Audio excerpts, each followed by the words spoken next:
Micro Bharat finance এর 4 প্রতারককে হাতে নাতে পাকড়াও করে পুলিশের হাতে তুলে দিলেন জনজাতি গ্রামবাসীরা। চিটফান্ড ভারত ফাইন্যান্স এর সাধারণ মানুষদের লোন দেওয়ার নামে লক্ষ লক্ষ টাকা তা হাতিয়ে নেওয়া এবং এ ধরনের গরিব মানুষের পকেট কাটার ঘটনাকে কেন্দ্র করে গোটা গন্ডাছড়া মহকুমায় তুমুল চাঞ্চল্যের সৃষ্টি হয়েছে। প্রসঙ্গত, ত্রিপুরা রাজ্যের 30 বছর যাবৎ রাজ্যের গরিব মেহনতি মানুষের পকেট কাটার মেশিন হিসেবে পরিচিত বিভিন্ন নামে রাজ্যে চিটফান্ড গজে উঠে কোটি কোটি টাকা হাতিয়ে নিয়ে একসময় অন্ধকারে বিলীন হয়ে যায়। রোজভ্যালি সহ আরো কয়েকটি চিটফান্ড কোটি কোটি টাকা হজম করে পালিয়ে গিয়েছে। রাজনৈতিক ময়দানে ফায়দা তুলেছেন বিভিন্ন রাজনৈতিক দলের নেতারা। বর্তমানেও বিভিন্ন রাজনৈতিক দলের নেতাদের পকেট ভারী করে বিভিন্ন নামে চিটফান্ড গজে উঠেছে রাজ্যের প্রত্যন্ত এলাকাগুলিতে। এমনই একটি ভারত ফাইন্যান্স নামক একটি চিটফান্ড এর প্রতারক সন্দেহে 4 জন ভারত ফাইন্যান্স এর এজেন্টকে হাতে নাতে ধরে পুলিশের হাতে তুলে দিল প্রত্যন্ত এলাকার জনজাতি মহিলা পুরুষরা। ঘটনাটি ঘটে বৃহস্পতিবার গন্ডাছড়া মহকুমার ঐশবাড়ি থানাধীন ভুইয়াছড়া গ্রাম এলাকায়। সংশ্লিষ্ট গ্রামের জনজাতি মহিলাদের অভিযোগ, মাসের পর মাস ওই ভারত ফাইন্যান্সের এজেন্টরা সাধারণ গ্রাহকদের পকেট কেটে চলেছে। আর অভিযোগ, এলাকার বিভিন্ন জনজাতি গ্রামে প্রবেশ করে ভারত ফাইন্যান্সের নাম করে কিছু এজেন্ট লোনের টোপ দেখিয়ে 2000, 3000 এবং 4000 টাকা হাতিয়ে নেয়। পরবর্তী সময়ে ওইসব এজেন্টরা আর গন্ডছড়ায় আসে না।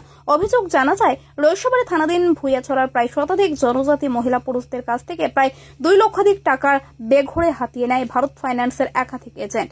পরিশেষে বুঝতে পেরে তককে তককে ছিল গ্রাহকরা। বৃহস্পতিবার ভারত ফাইন্যান্সের 4 জন এজেন্ট কিস্তির টাকা সংগ্রহ করার জন্য গন্ডছড়া মহকুমার রৈশবাড়ি থানা এলাকার ভুইয়াছড়া এলাকায় আসতেই গ্রাহকরা ঘিরে ধরে তাদের পাওনা টাকা ফেরত চায় এবং সম্পূর্ণ হিসাব নিকাশ জানতে চায়। প্রত্যুত্তরে কোনো হিসাব দিতে পারেনি প্রতারক এজেন্টরা। এতে উত্তেজিত হয়ে পড়ে গ্রামের সাধারণ গ্রাহকরা। একসময় উত্তেজিত গ্রাহকরা গণধোলায় দেওয়ার চেষ্টা করেন। অবস্থা বেগতিক দেখে তড়িঘড়ি খবর দেওয়া হয় রৈশবাড়ি থানায়। ঘটনাস্থলে ছুটে আসেন পুলিশ, TSR চুয়ান্ডা। ভারত ফাইন্যান্স এর 4 প্রতারক এজেন্টকে গ্রাহকরা তুলে দেন পুলিশের হাতে। গন্ডাছড়া মহকুমার চিটফান্ড ভারত ফাইন্যান্স এর সমস্ত গ্রাহকদের কাছে বিনম্র আবেদন রেখে ভুইয়াছড়া জনজাতি মহিলারা বলেছেন, ভারত ফাইন্যান্সকে ত্যাগ করুন, সকল গ্রাহকদের হিসাব পরীক্ষা করুন। ভারত ফাইন্যান্স পালানোর চেষ্টা করছে, সাধু সাবধান, আমরা সতর্ক রয়েছি।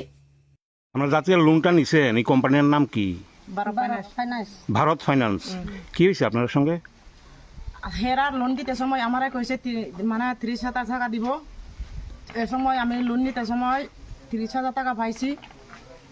এরপরে আমার কাছে নিচে 2,000 তারা থাইনে কইছে মানে যে সময় লোন নিব এ সময় টাকাটা ফেরত দিয়া দিব আমারে।